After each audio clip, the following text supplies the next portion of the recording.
Ito ang magagandang projects ng ilan sa The Walking Dead actors na baka hindi nyo pa napapanood. Unang-una syempre si Rick Grimes na saktong-sakto kasi magpapasko na Love Actually. Actually, controversial tong movie na to dahil maraming ang nangyari dito na sobrang questionable. Si Rick dito yung tipo ng best friend na ayaw mong magkaroon eh.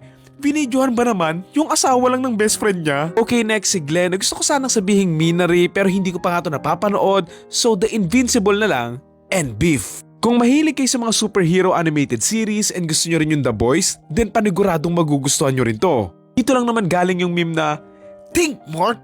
Think!"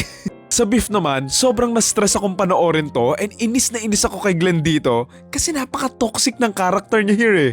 Next si Lori na nagulat ako na nasa prison break pala siya. Tuwing nakikita ko nga siya sa prison break, naalala ko talaga siya as Lori eh. And sinasabi ko talaga, "Oh no!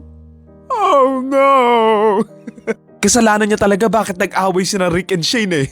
Speaking of Shane, next na nga natin si Jon Bernthal na nasa Fury, Baby Driver, Wolf of Wall Street, and The Punisher nga. To be honest, parang sa buong cast ng The Walking Dead, siya yung pinaka-successful na hindi na rin naman nakakagulat kasi ang galing din naman niya din talagang umacting. Tsaka halos lahat ng projects niya nagustuhan ko, lalo na nga doon sa Fury, sa Baby Driver, and sa Wolf of Wall Street. Kahit saglit nga lang siya doon eh. Pero syempre, sa The Punisher, ayun yung isa sa mga pinaka-goated na role nga niya. Lalo na yung, "Cause I like it! Oh no, no, no, no!" Next si Alden na nasa later seasons of The Walking Dead and sa kanya, isa lang yung naiisip ko.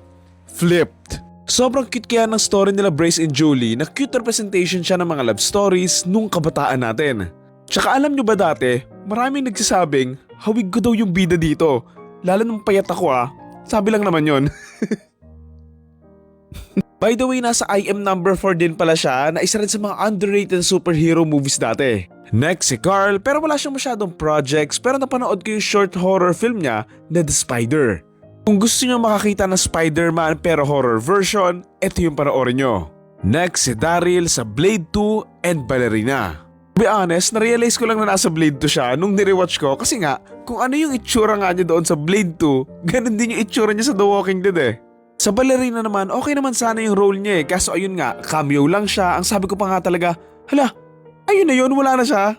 Next si Carol na nasa The Mist siya, kasama niya rin dito sina Dale and Andrea. Kung gusto nyong mainis sa mga taong religious, then ayan yung panoorin nyo. Kay Dale naman maliban sa The Mist, andun din siya sa The Green Mile na paniguradong iiyakan nyo. Grabe yung iyak ko dito nung sinabi niya na, "Don't put me in the dark, boss." Next si Andrea na nasa The Mist siya, na magkasama nga sila na Dale doon nga sa sobrang nakakagulat na ending twist na yon. Isa to sa mga movie na gusto mong i-backward forward ng paulit-ulit eh. Baka sakaling magbago pa yung ending. Sasabihin mo talaga, sumuko kasi kayo agad eh. Hindi kayo marunong maghintay. Also, nasa The Boys din pala siya and kasama nga niya dito, si Negan. Si Negan nasa Supernatural siya eh. Kaso nga ayun, hindi ko pa napapanood pero sa movie, napanood ko siya sa PS I Love You.